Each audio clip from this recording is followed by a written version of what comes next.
Okay, we are live. Hello, welcome to Cinema Savvy, and welcome back to a brand new movie review. Today, myself, Chris Garner, and George Aldridge, we're going to complete our series of Transformers reviews in anticipation, I guess, for Transformers The Last Night. We've had some early reviews come out for that thing. Don't have high hopes for it, but what we are going to be talking about today is the 80s Transformers film, The Transformers, the movie from 1986, directed by Nelson Shin.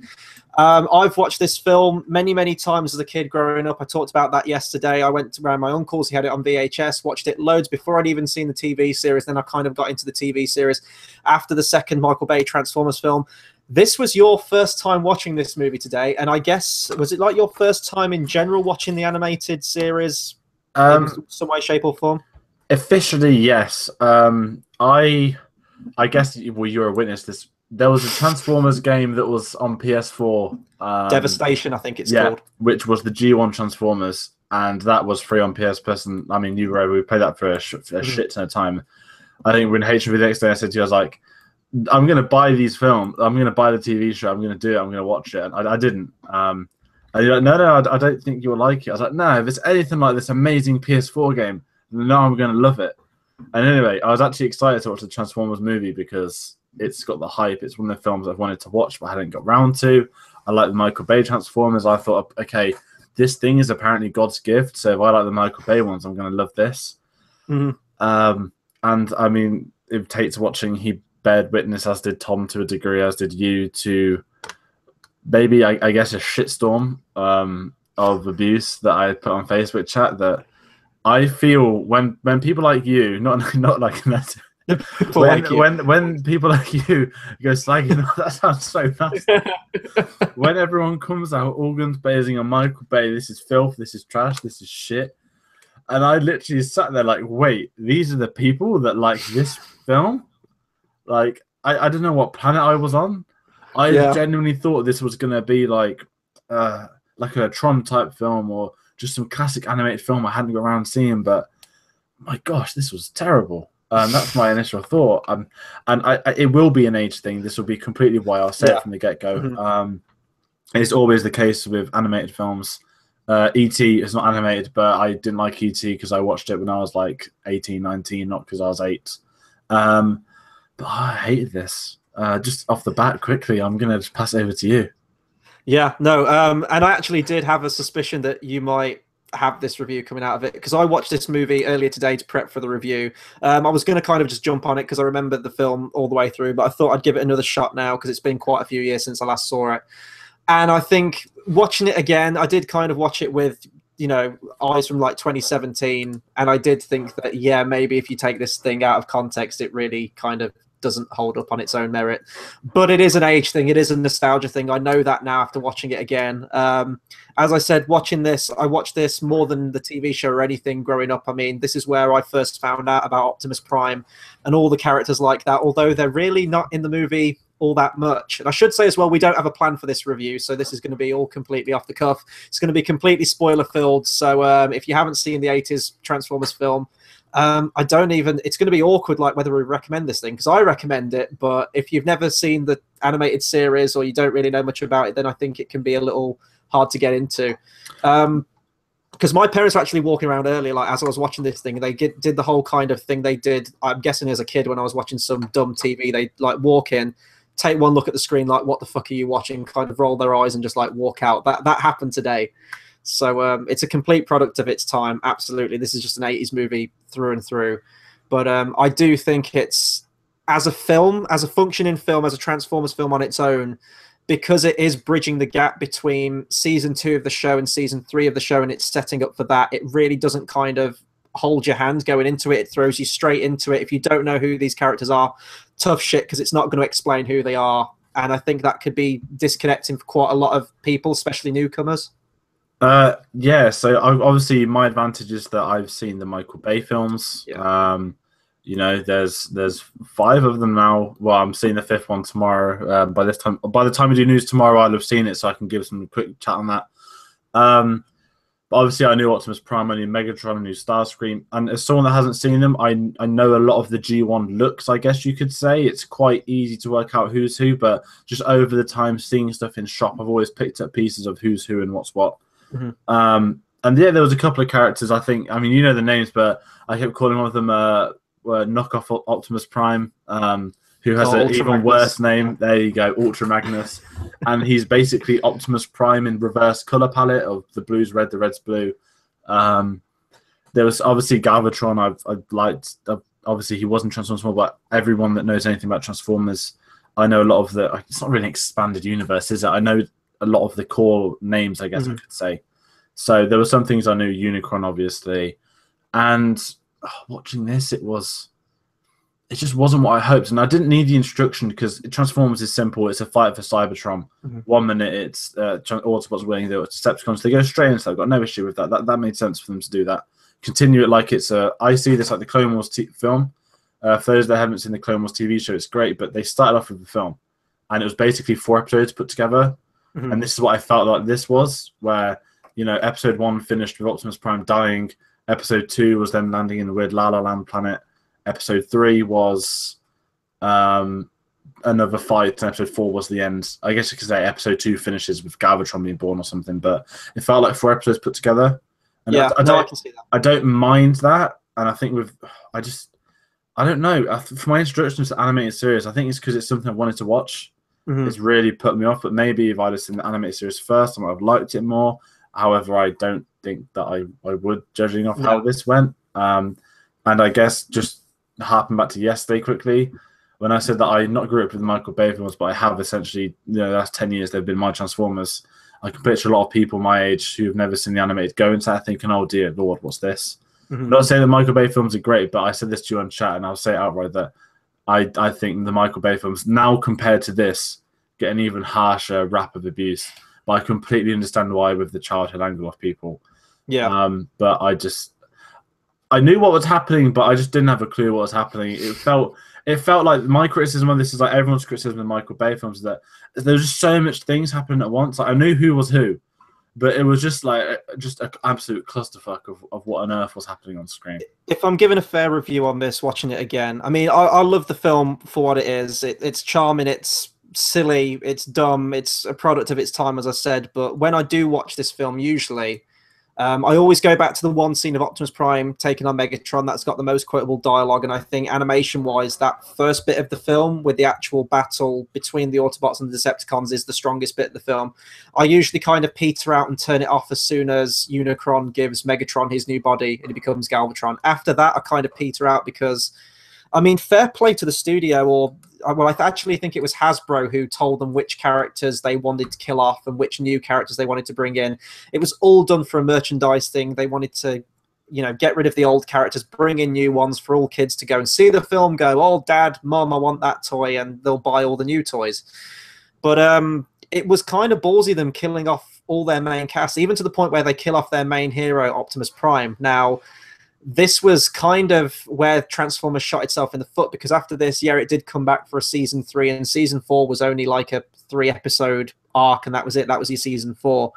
The loss of Optimus Prime really pissed a lot of people off, because you had all these main characters that people had come, and grown to love, and you essentially get rid of them all within the first, I think it's even before the first half of the film, isn't it? It's like within the first 20 minutes, and when you watch it, because you are aware of these characters, even if you're not, they start off the film, you're following these characters. When they're all out of it, you're essentially given an entire new cast of characters that you follow, and none are really as interesting as the first load of characters that you get. And I think that's a problem with the film, and that's where really the narrative just kind of seems to meander until it gets to the end, and then it kind of finds its footing a little bit towards the end, I think. But when I watch it, the strongest bit is definitely the first chunk of the movie for me, because that feels like a movie version of what we've seen before. And then it kind of goes on a weird tangent where they're like planet hopping, and then they bump into that weird judge thing where they're pushing people into acid with the Sharkticons, and it kind of goes on a mad, trippy tangent. Had it just been focused on the kind of style of the first part of this film, I think I would like this movie even more. But that being said, I still do find it a charming little film. It's like 80 minutes. It gets in and gets out. It's you probably thought it felt a lot longer than 80 minutes, in all honesty, watching it. But it did. I think I messaged you. I thought I was near the end, because obviously Galvatron had took over, and there was another big fight happening with him and Unicron. I thought I was on left, and then I was on like the 45th minute out of like No, sorry, It's like 45 85 minutes or something, left. isn't it? Yeah, and I was there like, Christ Almighty, and that's the issue. It just not repetitive. Not that action's a bad thing, but something would happen, and then it would go to a mindless action scene. Like, Yeah. I don't know. I didn't like that at all, and I feel that okay, the Michael Bay ones, they're full of explosions and stuff, but when you get the Transformers fighting each other, obviously because of budget, it's completely different with an animated series as well. But when you always feel something when they're fighting each other, whereas this, it just like I felt like it just happened like 24/7 for no reason.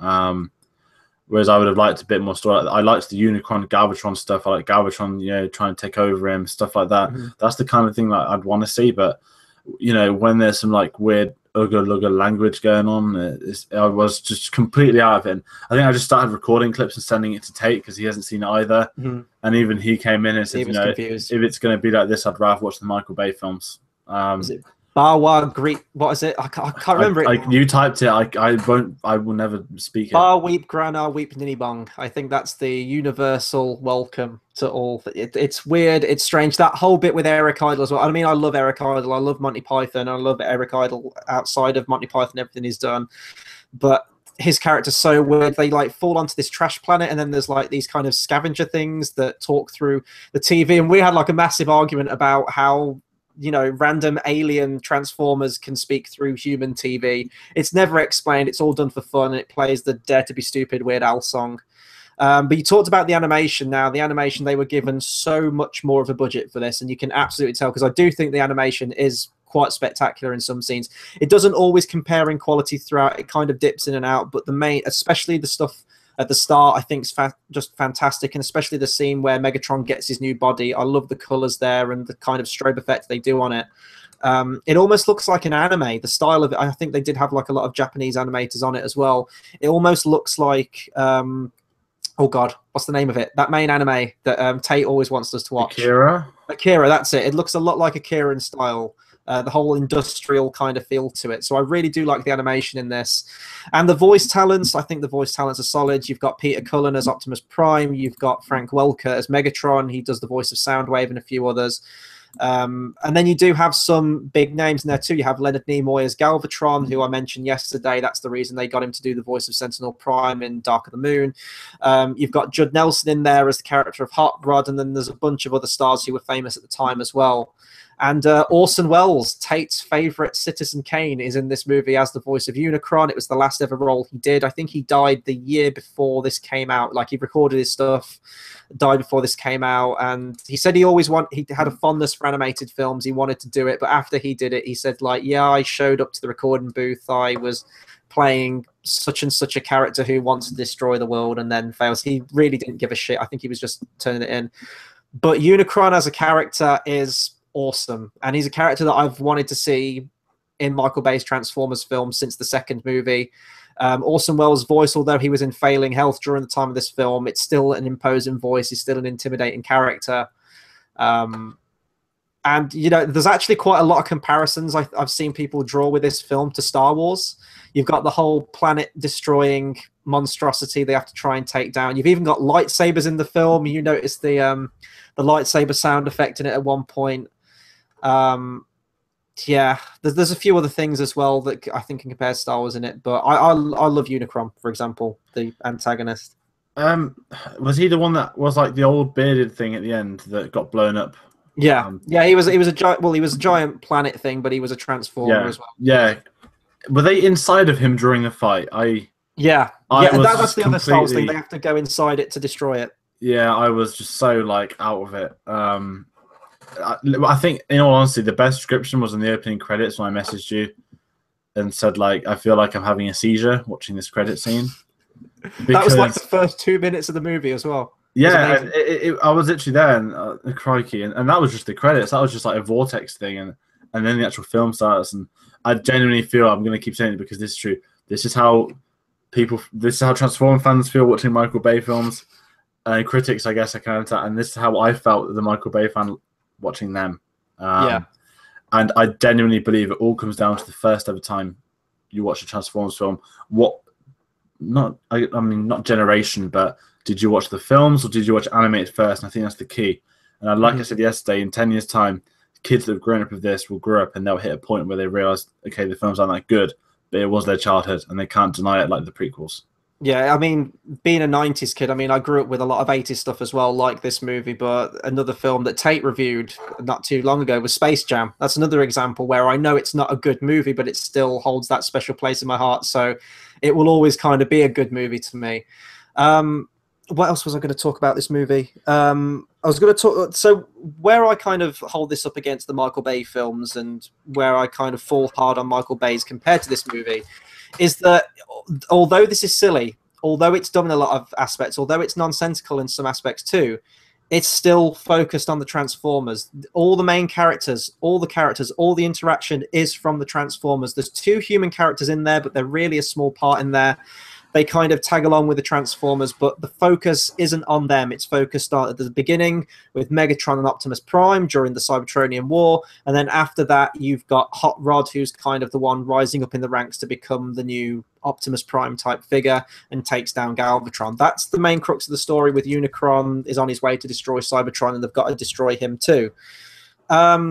And the look of the characters as well. Like, I can watch this, and there's some background characters that are only mentioned once, and I can remember them. You've got that really fast-talking one called Blur, for example. He's only in, like, the opening scene. You don't really see him all that much, but I remember his character and his mannerisms, and that's why I like the animated Transformers compared to Michael Bay's, in that I can remember just a single glance. I know that's Soundwave, that's Shockwave, that's the Insecticons. Like, I can go through them all and just at a mere glance, and the colors, they're vibrant. When they're fighting, you know who's who, which is something I never get in Michael Bay's ones, because they did go the realistic route. They wanted to show all the moving parts and stuff that you would have in a car. And in the action scenes in those films, it can kind of get convoluted. Whereas in this, when the action's happening, although there's a lot of laser fire going everywhere, for me personally anyway, I could always tell what was going on all the time. I feel the same, but with the Michael Bay ones. I don't know why, but when they're fighting, in this, I could tell who was fighting because of, obviously it's 2D, it's a sleeker design. Like I said, it's not real life, and I love that they make that change, because I think in real life, not like realism, but in live action, I guess that's the right word for it, Transformers would look stupid as they are animated, but the live action ones would look stupid in animated films, if that makes sense. Yeah. And I think each is their own that works. My issue with this was what I kind of said to you was all of the, I mean, I know you said they were the Cybertronian ones, but they all felt like cars and things from Earth that were just randomly happening in space. And there was that weird child in a Transformer like costume thing with his dad, and I didn't know why they needed to be there. I think that's set up in Series 2, and it's been a while since I've seen Series 2, and, you know, the movie picks up, I think it's 20 years after the events of the end of Series 2, so I'd have to watch that again. It is in 2005. Maybe the Autobots, oh yeah, the futuristic, I love that at the start, the futuristic world of 2005. But maybe like when you said the cars, maybe in the series they go to Earth, transform into the cars, and they've gone back to Cybertron, and that's why they're human cars. It probably is. It's just, as a movie, I feel that it's such a weird entry point, because I mean, a lot of programs have done it before. You've had your series and you finish with a film, or you've had the start. I mean, Rebels start of the film, not Rebels, sorry, Clone Wars, start of the film, then go for your TV show. But to have that film and then go back to a series after, I get it was the midpoint, but to me that makes it feel like a cash cow, that there's no, the film should be the pinnacle of this series of everything. And the fact they went to another series after that, I don't know. Obviously, I haven't watched them, so I might be completely wrong on this. But to me, that makes it miss the point of being a film. Yeah, because the film is that pinnacle of that series. You know, Community, 6 seasons in a film. That was their joke. It's always been that. And you know, the death of Optimus Prime, because we haven't really spoke about. I didn't know that was going to happen in the opening act, and I was kind of surprised by that, because I've like everyone, I've seen the clip before. I knew what was going to happen. However, I thought it was going to be like right at the end. It was going to be some sad way to end the story on, you know, and no, it was straight up in the open act. And obviously Transformers 2 does do that. I don't know if it's an honor of it, but we said yesterday, I feel it should have been in the other Transformers films. It should have been the third one. I felt like there was no consequence with death in this, that he died and they'd moved on within minutes. And that was an issue I had. I thought that the death of him would loom over them, but no, it's kind of, you know, he dies and suddenly Megatron's been kicked off Starscream's ship, and Optimus is dead and they've all moved along with Budget Optimus Prime in front of them. I don't know, that I didn't like. I just feel like as the leader, and especially if this has been a show for 2 years, you know, he's been there for so long. They just breeze over it, and by the end of the film, you know, no one really cares Optimus Prime's dead. But you know, they did fix that in the TV show, but it felt like a waste of a death of a lead character. It really is just passing that spark on to the next quite literally the next generation of Transformers. And when you were talking about the movie not being the pinnacle of everything, it really did just kind of round off and cap off Generation 1 of Transformers and was leading into this new incarnation. The problem I have with it is because Optimus Prime dies, and I think that's a great scene. I love the battle between Megatron, and the death scene I think is actually pretty touching, and I'm sure that kids that grew up with this have had a comment as well saying that, you know, people remember hearing on the playground kids that were absolutely mortified that their childhood hero Optimus Prime had died. They didn't know he was going to come back at the end of the next series. I'll get into that a little bit later, but I think it's a well-done scene, but it just makes the narrative really uneven, and I never care for Hot Rod as a character straight after that. More to the point, the fact that I blame Hot Rod for the death of Optimus Prime in this, because had Hot Rod, he basically jumps in, doesn't he, and he tries to distract Megatron as Optimus Prime's about to kill Megatron. You know, everything goes to shit because of it, and then Megatron ends up killing Optimus, so Hot Rod is ultimately the one that got in the way, should have stayed back, and then he caused the death of Optimus Prime. What else can I talk about this? So going with like the whole character thing, why I like this film, the whole banter and history between the characters, you can really see in this. Like, this is a close-knit friendship. There's comrades on the battlefield. One of my favorite scenes in this film, and it's just a really slight scene, but it always kind of gets me in the feels every time, is when Megatron is mortally wounded. Starscream is the second in command. He doesn't give a shit. He like kicks him when he's down and walks off. But then Megatron, like, really frailly just like says, "Soundwave, don't leave me." And then he comes up and he says, like, "As you command, Lord Megatron." And he like carries his body off the battlefield. I just think that's a really touching scene between the characters. Stuff like that to me, like, although it's slight, although it's, as I said yesterday, like, it's not Shakespeare, it's not high art or anything like that. It's not particularly well written, but there's character there, and you can see the bonds between the character. You've got that bickering back and forth with Starscream and Megatron. You've got Starscream try to rise up the ranks to the point where they, you know, he's at his coronation. He's about to be crowned king of the Decepticons, I guess. Cybertron runs on a monarchy, and then Galvatron just shows up and obliterates him in one shot. I love shit like that. That's what I want to see in my Transformers. Yeah, and that they were the best bits though, and that was the sad thing, that all the good stuff happened by the halfway point, and you know, the Starscream stuff's great. Like I said, even in these, Starscream's always had that connection with him. Soundwave was cool. Even seeing things like Laserbeak, I liked.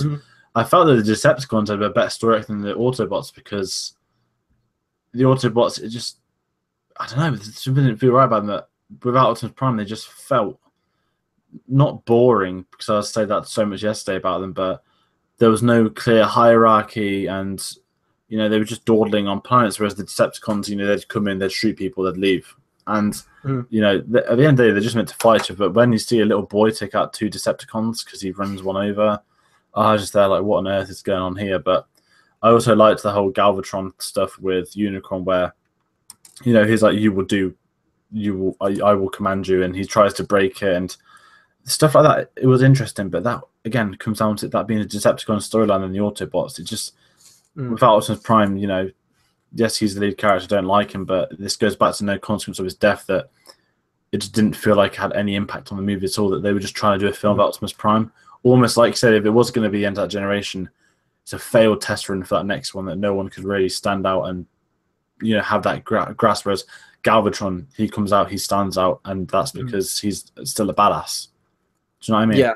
Yeah. And I guess what we can say is as well with this film is that, you know, we're saying we want this to be a much deeper film than it is. And absolutely, there's loads of avenues that could have been explored more and developed more. Absolutely, I completely agree with that. But we are looking at that with, you know, the critique of people in our 20s. You know, we're in our 20s, and then this was made for fans of the show when they were kids, so they weren't really looking for it. And I know that you can't really use that as a scapegoat, because when people just go, oh, it's for kids, just whatever, you know, films do need a bit more depth to them, and I agree that this film should have. But you know, it is a lot darker than the TV show. There's characters outright murdering people on screen without remorse. You've got the Decepticons that just storm that ship at the beginning and just waste half of the Autobot cast. There's the SharkCon scene as well, and the scene where, as I mentioned, they're pushing people into like vats of acid and stuff. So it does go darker, but it still does have that very silly kid quality to it. So, you know, I just see this as an extension. I mean, it is what the movie is, an extension of that TV series with just a bigger budget. One thing I did want to talk about as well, which is a big aspect of this film for me, it's one of my favorite aspects of this film, is the soundtrack and the music throughout. Now, I know we're going to very much differ on this, but the Vince DiCola synth soundtrack, I absolutely love. For anyone who doesn't know, he did the music to Rocky IV.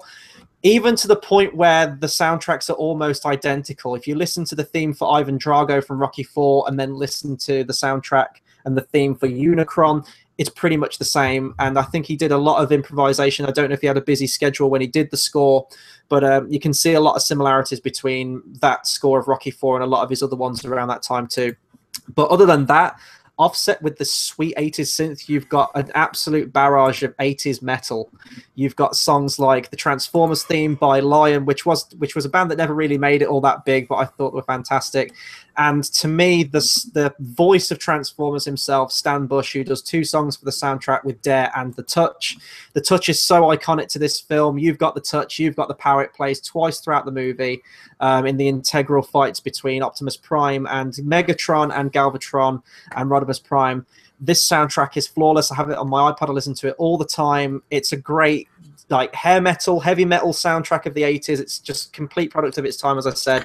And also it's offset with that sweet synth soundtrack. So if I was going to be on a desert island and I could only have 3 soundtracks, I'd have Rocky IV, I'd have Top Gun, and I'd have Transformers the movie. I've said my piece on the music. I like 80s music. I like 80s films. This was just torture. This was like an hour and 20 minutes of just earache when you get like a high-pitched noise screeching in your ears. This is what it felt like. I was trying to watch the film, and with the soundtrack, you're meant to be able to hear it, but you're also meant to be able to, you know, see what's happening on screen, but it was just so distracting. And sometimes they're trying to talk, and it's just the booming soundtrack over the top, and I despised it. And, you know, normally stuff like Top Gun, I love Top Gun. You know, I think it's an amazing score. I like the Rocky scores. With the soundtrack, I guess. But this was just, oh my God, I just couldn't cope. I wanted to mute the film. That's how distracting you. Whenever, not only was it just repetitive action, but whenever an action had to happen, it just had to bring on some ridiculous song to play over the top. And I think the word ridiculous sums up the 80s, but that's why I love it. That's why I love it so much. The 80s is ridiculous in a good way, but then you get this where it's like, it's so bad, it's not good. It's not good. It was just torture. This is a film that's come out in a decade where you've had, I mean, what, this is older than Top Gun? No, this is younger than Top Gun. You know, what were they thinking? Like, for the animated series, do I think that every episode of the animated series is just going to have this music over the top? Because that's what I feel like it would do, and it just puts me off more, but I really couldn't cope. Top Gun come out 87? I don't know. 86, it was the same year. It was the same year as Transformers the movie. Look at the gulf in the quality of soundtracks, but mate, I can't disagree with you more than I can right now on the soundtrack. I would even go so far as to say, if you don't want to check out the movie, still give the soundtrack a listen. No. Listen to the Steve Jablonsky soundtrack from any of the Transformers. Oh, that's great too. That's great too. It's superior in every way. It's a beautiful score. Whereas to me, that's what Transformers is. That score. Yes, I know the whole Transformers things in disguise. Sorry, it's because of what tape I had. I can't really say that, but sometimes, you know, I know it's an anime film, I know it's got to be loud, I know it's got to have rock, but just that, like, it was just on loop. It's like they'd gone to like some kind of studio at the time, just picked up like some like now minus 20 or whatever it would be, and just stuck it over the top of the soundtrack, and you've been forced. You've been forced to listen to it over the top, and it didn't suit the film at all. It really didn't. Being just like an 80s thing, I think it suits the film. It's cheesy, yes, but I mean, Transformers is cheesy. That's where it falls down on it. But I mean, I love me some metal, especially 80s metal. It's the absolute best. It's the best decade for music, in my opinion, across all genres. So I'm going to repeat what I just said. Even if you don't check out the film, if you like rock, if you like metal, if you like some cheesy 80s music, definitely give the soundtrack a listen and see what you think. I think I've pretty much covered everything I can for this movie, but if you just want to round off on Yeah, your thoughts. I mean, this is the we've now reviewed 5 Transformer films, and as of Mm-hmm. the end of this weekend, there'll be a 6th one to add to the list that we've done. The order of my favorite Transformers films goes 3, 1, 4, this, 2. Oh, so this is still better than 2? Yeah, I mean, because of the Galvatron Optimus Prime scene. Okay. Whereas the Transformers 2 only has the Optimus Prime scene, so it's plagiarism anyway. But yeah, I couldn't cope, and it's made me more excited for tomorrow after the pounding that Transformers got last night, and after the dark news that we've had with Star Wars. I was really not looking forward to going to the cinema tomorrow, but seeing this, I have hope that I will see something better than Transformers this week. I actually thought I was very amicable last night with Michael Bay's Transformers films. Yeah, it wasn't too bad. It wasn't the sharp match we expected, but we didn't have the time or energy to do that. No. It's the same now. It's very hot over here. People that don't know what our country's like right now. We're literally melting. And I'm going to an IMAX to watch a 3-hour film. Well, it's 2.5 of adverts in this roasting heat. And I'm praying that the IMAX has aircon. Oh, well, I'm sure it will. I'm seeing it at my local, so God knows what that's going to be like. It seems like they only put the aircon on when they feel like it. I'm seeing that Friday, so we'll have our review out for Transformers The Last Night. I think we're shooting for Saturday, aren't we, on that one? I think we're going to go for that on the review. My final thoughts on this film, in terms of even how I'm going to compare it to like other films that came out at the 80s. I know we had a comment asking what my thoughts on that were. I'm trying to think of all other animated films from the 80s. So I know you had like The Secret of Nim, for example. I think that was 80s. You had some like Don Bluth ones. Obviously, compared to those films are way superior than this. As I said, I see this as an extension of the Transformers TV series, just with a bigger budget. It rounds off Generation 1 in a really good way, although it kills off half the characters. I think the animation is gorgeous. I love the soundtrack and I love the charm to this movie, although there are a lot of scenes that seem to come out of nowhere and the narrative flow isn't great with this film. I just see this as an experience just to either continue the TV series if you've been watching that, or just to see, or even just watch like the first 20 minutes of the movie with Optimus Prime and Megatron. Just watch that. That's good enough. Say that's the Transformers movie. Yeah, I like this movie for the charm that it focuses on the Transformers more so than the Michael Bay ones. And I would love to eventually see, with like the news coming out that the next spin-off movie, the Bumblebee spin-off, is going to go back to the 80s. I would love to eventually see a Transformers live action series set in the 80s, see what they can do with it. I think that's really interesting potential if they do that. But yeah, that'll do it for our review on The Transformers, the movie from 1986. Be sure to comment, subscribe, let us know what you thought of this movie. Have you seen it? Do you like it? How would you compare it to the Michael Bay ones? Anything Transformers related, please do let us know. Big thank you to everyone that's watched our stream tonight, who's been commenting all the way through. Thank you very much. In terms of what's coming up on the channel, as we said, we'll be going live for our review of Transformers The Last Night this Saturday. There will be a reaction video up tomorrow for the latest Game of Thrones trailer. I've recorded that up. I'm in the middle of editing that. Loads of new shows coming out as well. George has got the Rockathon. Tate's got Thoughts on Film and Film Club. And we've also got the Best Picture as well. So as I said, hit that subscribe button. And until the next video, we'll see you guys next time. Thanks for watching.